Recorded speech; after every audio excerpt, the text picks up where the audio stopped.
پھر فرمایا امام نے کہ خراج تحسین پیش کرو آقا حسین کو یہ کہہ کر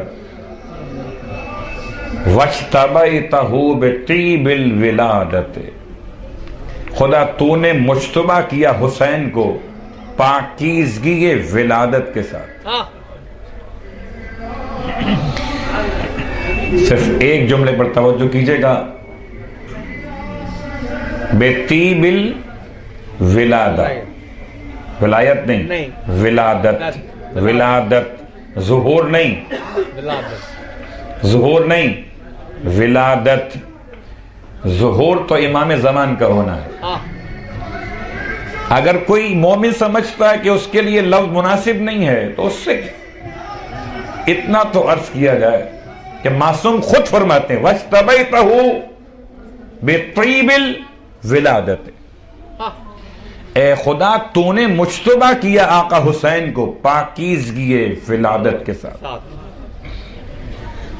اور اسی ذات اربعین کے اگلے حصے میں اس کی وضاحت بھی آئی، وَأَشْهَدُ أَنَّكَ كُنْتَ نُورًا فِي الْأَصْلَابِ الشَّامِخَةِ وَالْأَرْحَامِ الْمُطَهَّرَةِ وَاجْتَبَيْتَهُ بِطِيبِ الْوِلَادَةِ، اے خدا تو نے آقا حسین کو منتخب کیا طیب الولادہ۔ یقیناً وہ کیفیت کیا تھی کہ جب دنیا میں امام کی آمد ہوئی، آمد سے پہلے شکم مادر میں ماں کو سلام کیا، اور سلام بھی کیسے کیا؟ کبھی سلام کیا تو الفاظ کیا تھے؟ السلام علیک یا امہ انا ولدک العطشان، اماں اس کا سلام لے جو پیاسا بیٹا ہے۔ آپ کی آنکھوں سے آنسو جاری ہوئے، یہ آپ کی محبت کے تقاضے ہیں، ورنہ میں سائنی پڑھ رہا تھا۔ جب شہزادی نے جملہ سنا، ام ایمن کہتی ہیں سیدہ کی چیخیں بلند ہوئی، اتنا زور سے بی بی روئی ہیں کہ ام ایمن تڑپ کر آ گئیں۔ شہزادی اس حالت میں آپ اتنا رو رہی ہیں، کس بات نے پریشان کیا آپ کو؟ فرماتی ہیں ام ایمن میرے شکم میں یہ جو خدا کی امانت ہے، روز تو مجھ سے باتیں کرتا ہے، دل بہلاتا ہے، آج مجھ سے کہتا ہے اماں پیاسے کا سلام لے۔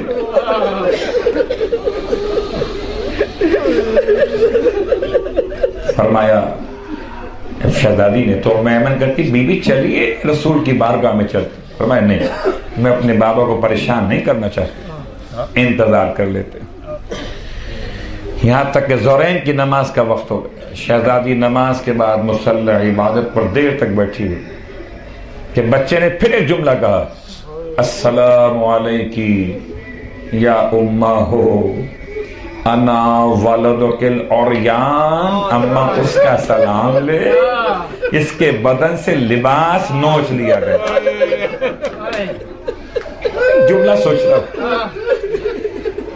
لوگ کہتے ہیں کہ امام کو کفن نہیں ملا، یہ مصیبت نہیں ہے، اس سے بڑی مصیبت ایک اور، جو لباس خود پہن کر گئے تھے، کفن تو بہت دور ہے، جو لباس خود پہن کر گئے تھے وہ لباس قیمتی لباس نہیں تھا، وہ لباس بوسیدہ لباس تھا، اور بوسیدہ لباس کو امام نے آمدن خود بیٹھ کر زمین کربلا پر مزید تار تار کیا تھا کہ زینب سے رہا نہ گیا۔ فرمایا بھیا اتنا بوسیدہ لباس ہے، اسے کیوں تار تار کر رہے؟ فرمایا بہن امت کے لوگ یہ لباس بدن پہ چھوڑنے تو غنیمت ہوگا۔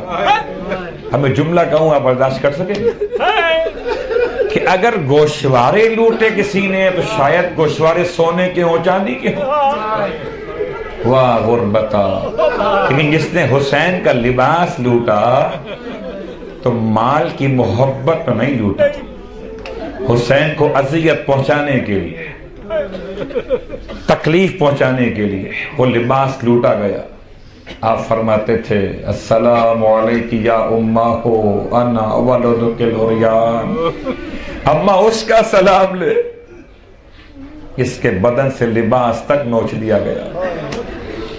بہت روئیں بیوی، بہت روئی ہیں۔ یہ کوئی ماں بتا سکتی ہے کہ ماں پر کیا گزرتی ہے جب بچہ کوئی اس طرح کا جملہ ادا کرتا ہے۔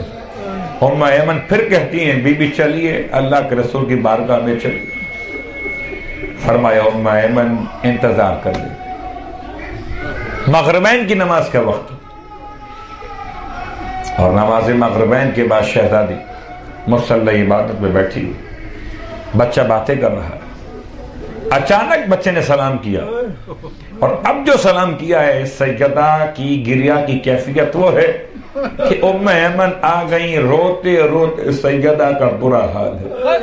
ام ایمن پوچھتی ہیں شہزادی اب کیا ہوا ہے؟ فرمایا مجھ سے اب سوال نہ کر، مجھے میرے بابا کے پاس لے کے۔ ام ایمن نے سیدہ کا بازو تھاما، لے کر خدمت رسالت مآب میں پہنچی۔ اللہ کا رسول نے بیٹی کو دیکھا، کھڑے ہو گئے، سلام کا جواب دیا۔ سیدہ کے ایک مرتبہ چہرے کو دیکھ کے فرماتے ہیں گھبرا گئے، بیٹی کا صبح سے شام تک روتی رہی ہو، چہرہ سرخ ہو گیا روتے روتے۔ میں کہوں یا رسول اللہ اگر ایک دن سیدہ روئے تو آپ سے برداشت نہ ہو، یا رسول اللہ آپ کے بعد سیدہ رونا بھی چاہیں گی تو کہاں جائے گا؟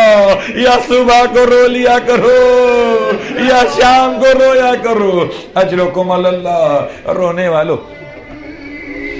اللہ کے رسول کی بارگاہ میں عرض کرتی ہیں شہزادی بابا یہ جو شکم میں امانت پروردگار ہے نا، روز تو مجھ سے باتیں کرتا ہے شہزادہ، مگر آج صبح کی نماز کے بعد کہتا ہے اماں پیاسے کا سلام لے، ظہرین کی بات کہتا ہے اماں اوریاں بدن کا سلام لے۔ بابا حد ہو گئی، مغربین کے بعد تو بچے نے عجیب جملہ کہہ دیا، یہ کہتا ہے السلام علیک یا اماہ انا ولدک السحقان، اماں اس کا سلام لے جس کے بدن پہ گھوڑے دوڑائے گئے، واہ غربتا واہ محمدہ، اماں اس کا سلام لے جس کے بدن پہ رونے والوں۔ عجیب جملے قیامت کے، ابھی آپ جائیں گے ماتم کرتے ہوئے جانب حرم جائیں گے، اور چونکہ آج دونوں حرم میں آپ کا داخلہ ہوگا، ماتم کی شکل میں جلوس کی شکل میں ہوگا، بس خیال سے جائیے گا، ذرا احترام سے جائیے گا کہ ہو سکتا ہے حرم میں کوئی بی بی آنسو جمع کرنے کے لیے آئی ہوئی ہو، ہے کوئی میرے بیٹے پر رونے والا۔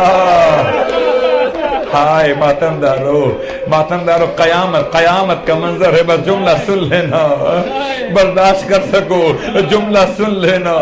رونے والوں 10 گھوڑے تھے کہ جن کو تیار کیا گیا تھا کہ جن کے پاؤں میں لوہے کے نال باندھے گئے تھے۔ 10 گھوڑے کا مطلب یہ ہوا کہ ہر گھوڑے کے 4 پاؤں ہیں اور چاروں میں لوہے کے نال باندھے گئے ہیں۔ یہ 10 گھوڑے تیار کیے گئے تھے سارے شہیدوں کی لاشوں کو پامال کرنے کے لیے، مگر جیسے ہی جناب زینب کبریٰ نے شور و غل سنا، اماں فضہ کو بلایا، اماں میرا بھائی تو مارا گیا، اب یہ شور کس لیے ہوتا ہے؟ اماں دیکھ کر تو آئیے، بی بی خیمے کے باہر آئی ہے، گھبرا کے واپس پلٹی، اماں فرماتی شہزادی دعا کرے خدا خیر کرے۔ کیا ہو گیا؟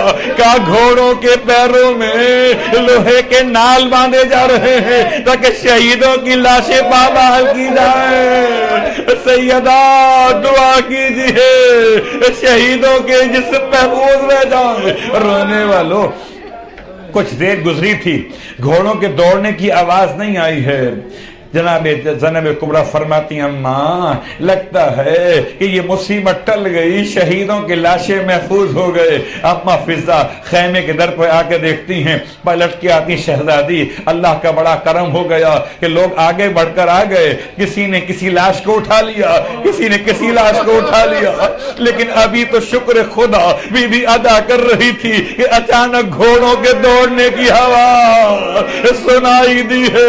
گھبرا کے فرمایا اماں جا کے دیکھیے، ارے کس غریب کا لاشا رہ گیا جسے اٹھانے والا کوئی نہیں ہے، اس پہ گھوڑے دوڑائے جا رہے ہیں۔ فضا خیمے کے باہر آئی، اب جو آ کے دیکھا تڑپ کے واپس آئی شہزادی، سب لاشیں اٹھا لیے گئے۔ آئے زہرا کا لاش، آئے علی کا لختے جگر، 10 گھوڑوں کی ٹاپوں سے ایسا پامال ہوا۔ واہ محمد، واہ مصیبت،